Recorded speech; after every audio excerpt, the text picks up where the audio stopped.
Hi, I'm Brian Fraser, and I'm the lead provocateur of a company called Jazz Think. We use the workings, wisdoms, and wit of jazz to talk about conversations, about how you can improve your impact, improve your teamwork, improve your organization, improve your leadership through using jazz as a model. Let me tell you about a conversation, one of the most important conversations that I ever had in my life. I'd been Dean of the Presbyterian College at University of British Columbia for about a year. Now, we started to come up with this idea of building a housing complex. We had 3.2 acres at the heart of the UBC campus. There was nothing on it really other than this little 40-room dorm. And we had already set up a partnership with Vancouver School of Theology, and we needed to fund that partnership. So how are we going to do it? Well, it turns out that we had a 999-year lease on this property, 3.2 acres, heart of the UBC campus, for $1 a year. So we decided, what could we do with that property? Well, the university needed student housing. And so we decided that what we would do is build a housing complex. $6.5 million was kind of the rough idea that we had of what the cost was. Now, the treasurer of the board was this wonderful guy by the name of Keith Brown. Keith had been a trust officer with Canada Dominion Trust, TD Trust, for 40 years. He was H.R. McMillan's personal trust officer, so he knew what he was doing. I phoned him up one day and I said, Keith, I've got this idea. He said, oh, let's go to lunch. So off he took me to the Vancouver Club for lunch, and I laid out this idea of this housing complex at the heart of the UBC campus. And he sat back and said, over my dead body. Now there's a conversation starter. Stopper. I don't know how I came up with this idea, but essentially what I said was, so what would it take for you to live through this? And Keith said, that's a very good question. I'll get back to you.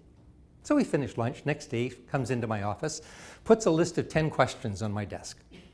He said, answer those questions and we'll talk again. So my colleague and I worked for about 3 weeks to try and answer all of these questions. We figured we got good answers, maybe to 8 of them. 2 of them completely befuddled us. So phoned Keith up, said, fine, I'll come in, we'll have coffee, go over your answers. So Helen and I sat down with Keith, went over the answers, said, here are the 8, here's our answers to those. The other 2 completely baffle us, haven't got any answers to those. He said, well, that's pretty good. Now you've got my unqualified support. And I said, what? You've got my unqualified support. I said, what changed? He said, look, by answering those questions, you took it from a chance to a risk. He said, I won't take a chance with the assets of St. Andrew's Hall, but I will take a risk in order to enhance the service that the hall can render to the university, to the community, to the church. And those questions were designed to get you to think that stuff through. So we've now got plan B, C, and D. Now, by the time we finished the project 3 years later, we were into plan M or N or something like that.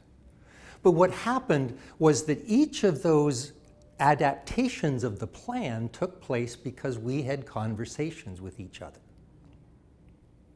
It's all about the conversations.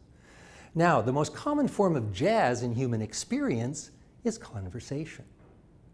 You've got structure, vocabulary, and grammar, but every time you use it, you improvise around it. You use different words, you use a different tone of voice, you use a different rhythm. Sometimes it's fast, sometimes it's slow, but you're constantly improvising. So all of you are jazz musicians. Every time you open your mouth to have a conversation, you're playing jazz.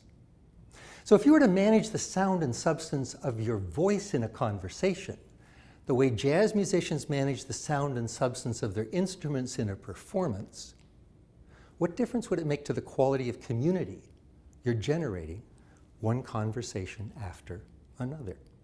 That's the essence of Jazz Think. Love to be able to play with you.